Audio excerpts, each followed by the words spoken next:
There was no sound, no warning. He bounded from the darkness and was on me like a panther. A long arm snaked out and coiled around my waist. It clamped down on me like a vice. In a flash, his other arm snatched the loose cords of my housecoat and whipped them upward. With blinding speed, he lashed the cords around my throat 3 times and yanked hard. I gasped in agony.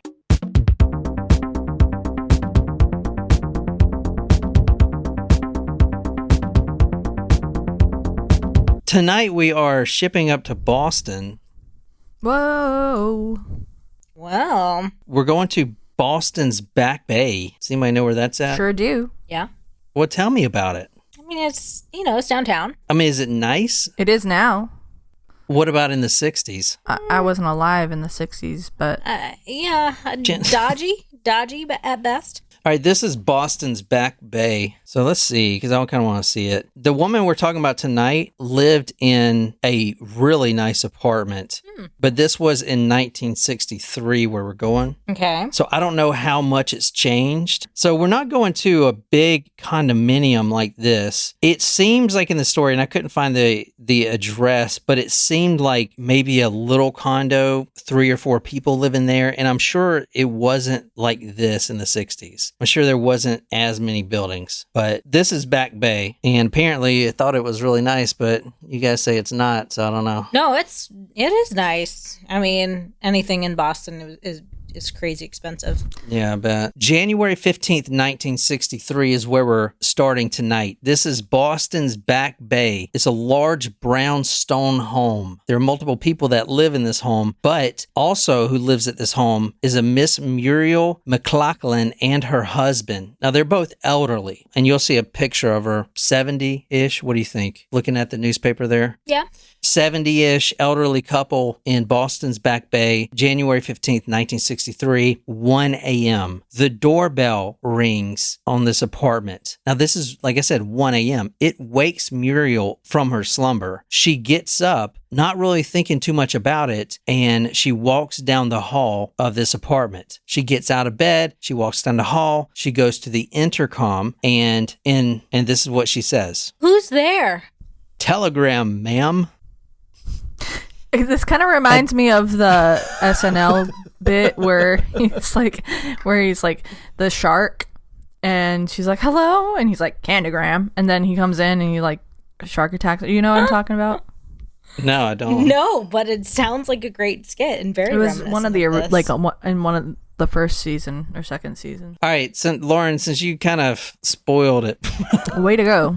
Spoiler alert. All right, tonight we're doing a survival story. I'm going to go ahead and show you the paper because I'm super excited. I just got this in, and you guys are going to effing love the cover of this newspaper. It's from 1963. It's an exclusive interview with a survivor, and it's really well written, and we're going to go through her entire story. But let me show you this paper. What does it say on the bottom? So it's from the National Enquirer? Before the National Enquirer was all about the Queen and Camilla. So that's actually her, right? This is a 100% true story from her. She is a survivor. I did double check plenty of times, but this is her on the front page, and she survived, and they basically made her reenact what she went through. That's pretty terrible. I mean, what the hell, dude? I don't know. It seems on brand for National Enquirer even back then. That's her, man. And she had to reenact. And this happened a month before. So this is it. National Enquirer. Yeah, that's pretty cool. Look at her face, dude. I mean, they made her redo that. What is wrong with those people, dude? I wonder real. if they made her like Anything put her to same sell a outfit paper. on and everything. Yeah, they did. That's- They made her put her. That's her same outfit. That leopard bathrobe is the same fucking outfit. You can probably find her bathrobe on eBay too. You can get anything on eBay. This story is a true crime gem right here, man. No one's going to recover this like this, I can promise you. Because you would have to have access to this paper. Telegram, ma'am. The husband of Miss Muriel Maclachlan calls from his room. He has his own room, as they did back in the day. Who is it? Muriel walks down. She finds the coat rack. She puts on her leopard house coat, and she calls back up to the husband. It's a telegram. And at this point, she knows he's probably already back asleep. It doesn't matter. She goes through the living room. She unlocks the wrought iron gate that is between the music room and the hallway. Like, this isn't just a regular apartment. This is a really nice townhome where this is happening, right? By the way, brownstones are like super expensive now in Boston. Oh, yeah. Like super duper expensive. Oh, really? Yeah. Well, what about where we were just at on Google Earth? Like, what's a brownstone? I don't know. A brownstone, they're like townhomes. You kind of similar to like when you like go to Brooklyn or the Bronx. Like, you have like all the townhomes on the street, except they're brick. They're made out of brown brick, so they call them brownstones. But they used to be housing for the people who couldn't afford like individual houses. But now they're like, maybe this was it. Probably. Maybe it's the same thing. Well, yeah. But, I mean, they're all over Boston. And they could have been divided, so it could have been, one apartment per floor, or you could have the whole brownstone and have all 3 floors, like if you were, wealthier type of a thing. Well, I think in my mind, I was just assuming she was wealthy because I've never been up there, and she's talking about unlocking the wrought iron gate between her music room, and she's putting on a leopard house coat. Like, definitely could be, yeah. So she calls up to the husband. It's just a telegram. He's already back asleep. Doesn't matter. She looks outside the front window to the street, and it was dark. The hallway light provided a little bit of illumination, lighting up the outside, but where she has to go is outside and to the mailbox, which is just a sharp right, and the mailbox is right there, but still, she's outside. So she unlocks the door, walks out, down the steps. She calls out, hello? Who's there? Anybody? At this point, she's like, well, this telegram guy, he probably just left it in the mailbox. That's what you do. You just leave it in the mailbox. So she's walking over to the mailbox. She calls out again, no answer, and she steps up to the mailbox, and that is when this phantom, as they were calling him during the day, this phantom strangler steps out of the dark shadows and pounces on her like a leopard. Like the leopard bath coat she's wearing, this guy pounces on her. She is in this bathrobe. It is freezing outside. It is 1 a.m. in the morning. Nobody's awake. And now you have this man that just overcame her. Wow. So can you read the first one there? Now, all of this is from this newspaper, but we're going to go through the whole story. He had huddled in the very dim corner of the small outer hallway to my right.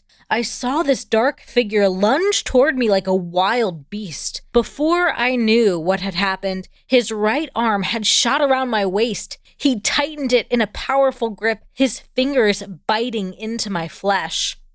This maniac jumps out, pulls Muriel close to him with his arms like a bear hug. At the same time, he reaches down and grabs both of the dangling cords that, you have on a nightgown. Mm-hmm. It's like the belt. Yeah, the tie. Loop. What's it called? Like the belt loop things? No, it's not like belt loop, but it's just like the belt. The belt itself. Okay. Yeah, so the dangling belt on both sides, he grabs it instinctively, almost as he's done it quite a few times.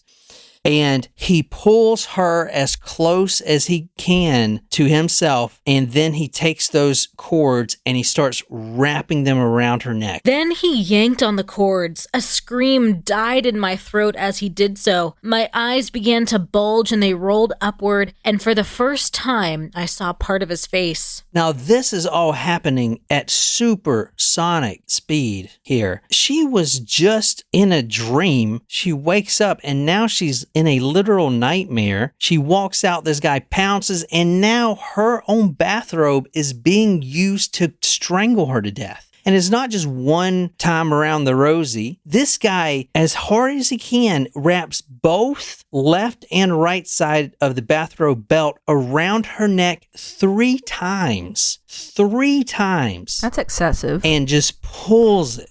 Dang. So this is not good for Muriel at this point because this happened so quickly. Now this bathrobe is around her throat. She doesn't even have time to scream or say anything. Like 1 second she's walking to the mailbox. The next second she is completely incapacitated, can not even call out for help. We know that she survived this. I kind of already told you that. She would say that this man, known as the Phantom Strangler, had a slouched hat, like a bowler hat, one of those old-timey 50s hats, right? Mm-hmm. Like Charlie Chaplin. He had this hat that he slouched over part of his left side. So his face isn't visible. Like his hat, I'm doing it with my hat, is like this. He is trying to obscure his face. It's the same as wearing a mask, I guess. Like he's trying to obscure his face, leaving only one eye open so he can do what he needs to do. His right eye, now this is coming from Muriel, his right eye in the dimness of the night with the scant illumination from the hallway light, it looked, quote, big and dreadful. It gleamed brightly. You could see all the way through the eye. And we cover a lot of killers where the survivors talk about seeing inside the eye. And you know what's in there? What they're actually looking at? Nothing. There's nothing in there. But what it really is, it's just evil. It's darkness. You can't see anything because it's not visible. They always talk about the eyes, how frightening the eyes. It's like you're staring right through them and no one's on the other side. Anyway, he stared at her. The other eye was covering and this one was bulging. He's got this, like Ted Bundy, just a sex maniac. It just overtakes him. And his eye is bulging out almost as big as her eyes are. It reminds me of Poe's tale, The Telltale Heart. And I put this little quote in there. What she's seeing now reminded me of this story. He says, quote, it was open, wide open. I saw it with perfect distinctness. It with a hideous veil over it. It chilled the very marrow in my bones. I can imagine that's what she's going through right now as she's just seeing this eye just pulsating at her, right? It's only now, and this is only seconds later, because this all is happening in real time at supersonic speed. But she is dying. She is getting overcome and she is dying. But it is only now, not even 1 minute has passed. Wow. That she realizes the gravity of her situation. Because like every female, especially, like everybody in Boston in the 60s, when this was happening, everyone knew about the Phantom Strangler who had claimed 9 women. Nine women. Just like Muriel, 9 women in 6 months, just like this. And now, guess what? She is going to be the 10th victim because all 9 women are deceased and she's the 10th. So she knows that. She knows there are no survivors. Wow. Not only that, he's perfected this. It's going to be hell for her to get through this. Now, this was special to him because it's the 10th, man. This is the double digit, right? Yeah. I mean, he's practiced this and perfected it. He's been waiting for this moment. That's why he tied that rope around her throat 3 times so quickly. I mean, he perfected it. So he didn't bring something to strangle her with? What are the chances that she would be wearing a bathrobe? You don't think he's been staking her out knowing that she wears bathrobes? I was going to ask that if that was part of his MO to like use an accessory on the women, or if he ever used his hands, or if he ever brought something to strangle them with. I need to be very clear. I'm not starting a new part series on a serial killer. I had never done the story of who we all know as the Boston Strangler. I've never done that story, so I can't comment on his MO. I'm specifically covering this story as a victim. I did not look into all that stuff. I'm focusing on this. Okay. That's fair. So this was special to him because this is 10th. Now, he already knew that Muriel would answer the door alone. He also knew that she would don that leopard bathrobe that she loved so much. He also knew this moment would be exactly like it is right now. Everything is going smoothly. Everything is happening according to my plan. He knows all this stuff. She knows her husband is upstairs already back asleep. She knows there's only two people, God and this phantom strangler, that would witness her die on her doorstep. But Muriel also knew that God wasn't ready for her yet. So she is going to fight back. She's determined not to be a victim of this man, of this phantom that everyone is scared about. Crazy, right? Yeah. I looked up a little bit of Muriel's background in other newspapers, and she does go by Alexandra as well. I found it very interesting that she was a very accomplished playwright, like a theater. Oh, interesting. She's real well known for that and her singing, not opera, but what I'm trying to get at is when you're doing theater, voice work, and you have to project your voice without a microphone in front of you, you do several techniques to strengthen that.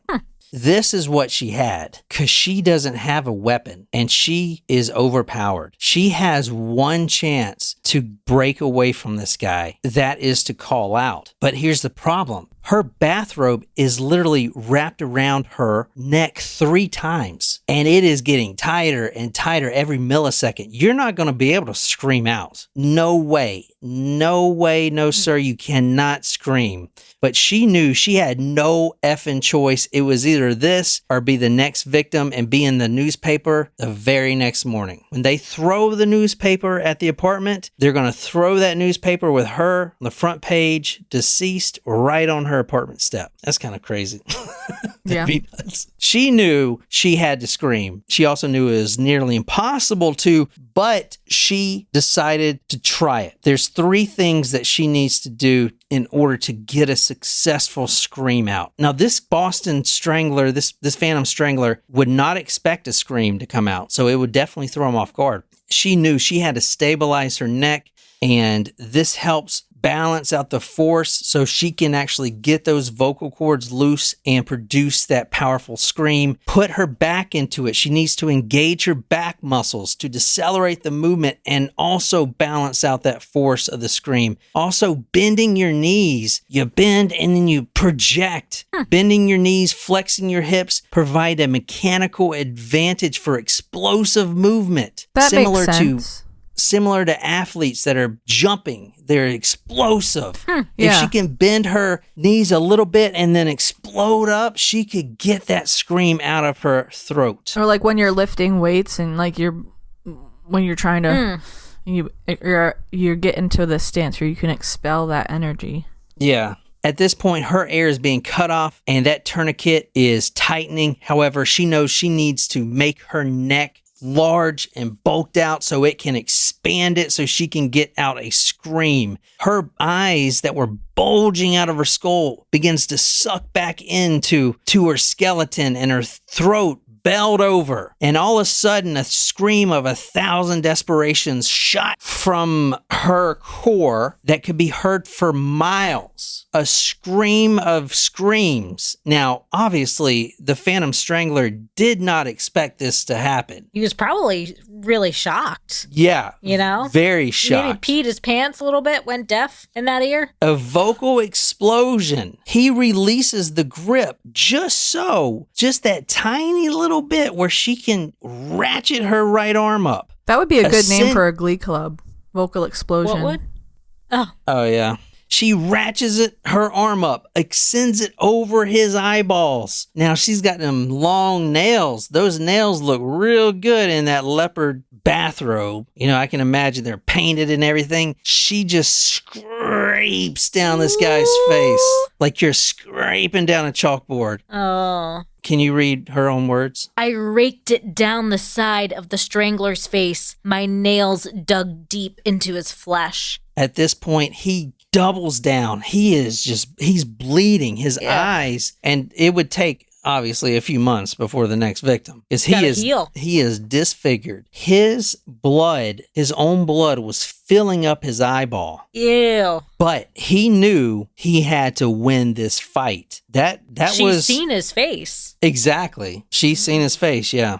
So plus she's elderly. I mean, come on, you know? I imagine that would kind of hinder him from even going out into public if he's has a huge gouge on his face. Yeah. I wonder if did that help identify him to the police? I said you done didn't do that. Yeah. I'm sorry. I wanted to focus just on this, and then because I haven't even done H.H. Holmes, and like I don't want to get into another Manson situation where you're so close to finishing Holmes. You're so close. Where I do a Manson episode, but don't even include Charles Manson in the episode. People think I'm like on fucking crack or something. Jen, were you here when we were talking about the Manson and Natasha was like, my son's almost going to be 2 and she went into labor when we were recording the first. Oh my God. No, I wasn't there for that. But I do remember like her saying that she was about to go into labor. Yeah, she went in labor when we were recording live. Yeah. And the episode didn't even include She's like, yeah, he's almost 2 now. He's just keeping him hanging on for those who want to listen to Manson. Maybe his 2nd birthday, maybe his 18th birthday. Yeah. Maybe 21st. We'll give he can do a surprise shot with us. Yeah, there you go. That's why I had to put a disclaimer out that this does not mean I'm covering this story. Let's set the expectations low. Yeah. All right. At this point, he knows that he needs to finish this off because she can't identify him. And guess what? And like I said, this is all happening in real time, son. Real fast. That scream woke up Boston. The lights are coming on. That scream done did it. So he needs to finish this and finish it right now. So what he's going to do is he's going to double down. He's going to use both hands and pull that rope belt that's attached, that is spun around her neck, pull it down towards him, making a low profile. Then he's going to try to distance himself, right? Because, you know, like when you're really trying to tug something down, you get kind of low to the ground, center of gravity, and you just, he's trying to pull with all his might. He wants that head to pop off. That's the ultimate goal, right? Oh, he wants to decapitate her? I mean, he's just trying to choke her out. He's so close to choking her out. Oh, yeah. It was a, quote, locked embrace. That's what Muriel says. As he pulls down, she falls towards him. He still held me tight in his clutching arm, and in his other hand was tugging fiercely at the noose he had made around my neck. It got tighter and tighter. By now, my head was throbbing, my neck was aching, and I was numb with fright. He never said a word all that time, but he kept up a low growl like a cornered beast in the jungle. That's crazy. That's that. She's very poetic. With her. I know. I mean, look at what she did. She reenacted it. Oh, reenacted it a month later. Like, what the fuck? I mean, we got to make this look real, so I am going to have to... What the fuck? Holy I guess they really weren't concerned with, like, victims' PTSD. Holy shit. I don't think that PTSD was, like, was a thing as a big deal, as much of a big deal as it is now. It had not been renamed from shell shock. Holy shit, man. That's nuts. What's up, Brandon? Good to see ya. What's up, Brandon? So, at this point, she's going to claw again. She's got to try to claw because that worked, at least for a second. Now, at this point, and she says she doesn't know where this came from. Maybe this was her guardian angel or whatever. But at this point, she knows how she can break this guy's grasp. It just comes to her. Kick him in the balls. He is pulling down and she is clawing. And as God is her witness, with every ounce of energy she had, she just falls backwards. She pulls him off he's kneeling down. She pulls him back up. It was like a big wind started blowing at the same time, and she's now pulling him towards her. And it's just chaotic. She falls back. His body follows her like an intimate dance. A couple every step, every iota of movement in perfect sync. And once she reaches that lowest point where where she has the most control, she's going to unleash hell. Now, if you were to describe someone's biggest achievement in one moment of their life, it is this one. She bounces back like she's on a trampoline and she is about to deliver an enormous blow. She knows exactly where to hit this guy. When I clawed him, he moved more toward the front of me, and I was able to put into action what I must have had in my mind all the time. I brought up my right knee and kicked him in full force in his groin. He squealed like a pig. He fell back, doubled over, and let loose a horrible sounding snarl. That's what I would do. For women, if you're ever being in a situation where you are even uncomfortable or someone's grabbed you or whatever, make it your mission to go for those gonads. Because I don't care who you are. I'll give someone $1 million if they can withstand getting kicked in the balls and not kill over and their whole world is just focused on the pain. It is excruciating. So grab them, kick them, cut them off, do whatever you can. They'll know that you're trying to grab those things. And I'm telling you, it will change everything if you can get them. Everything will be changed. Just like this. He squealed like a pig. This is the guy who has been terrorizing Boston. This is the Phantom Strangler. This is the guy who can never be caught. This is the ghost in the night. He is immortal. But this immortal is squealing like a pig. He falls back and doubles over and let loose a horrible sounding snarl. He turned and stumbled, still bent over. He keels over. He goes to the outer door. He stumbles some more. He falls into the bushes. He's trying to get away. Muriel falls back on the inner door, quote, sick, exhausted. My neck was throbbing painfully, end quote. This is the most pain she has ever experienced in her life. But this is the important thing. But I was still screaming. Still screaming. Moments later, a doctor and his wife who were upstairs rushed down. The husband rushes down. And Muriel, when she did this interview, quote, he's still roaming the streets of Boston, end quote. Now, he kind of wasn't caught. He admitted it pretty much on his deathbed. But everyone knows who he is now. This is very powerful. The end of the article, this is what she ends with. And I think this is powerful. And this is verbatim what she says. I shake all the time now because I know I was just a breath away from being the latest victim of this monster. And that only by kicking and clawing him did I escape being his 10th victim. I'm the only woman he's ever attacked and left alive. Miss Muriel Maclachlan, the 10th victim, survived. What do you think? Damn, that was crazy. This is the paper that we're reading this interview from. This is Muriel. In her leopard print robe. Boston's Phantom Strangler, which is known as the Boston Strangler, killed of 9 women, attacked Mrs. Muriel Maclachlan. On January 15th, she relives her terror for you in another Inquiry exclusive. Holy shit. Pretty crazy, right? That's I yeah, still pretty can't crazy. believe that they made her reenact that. I know. It's the crazy. National Enquirer, so I guess I can believe it, but you see it right here. I know those pictures. This is what we you see what she says, like, but by kicking and clawing him I escaped. Kind of crazy, right? Yeah. What a great newspaper and what a good find. Right. Yeah. So all right, well, we'll be back tomorrow. Thanks, guys, for staying on, man, and we'll see you. So until next time, good night, you lovely, lovely people.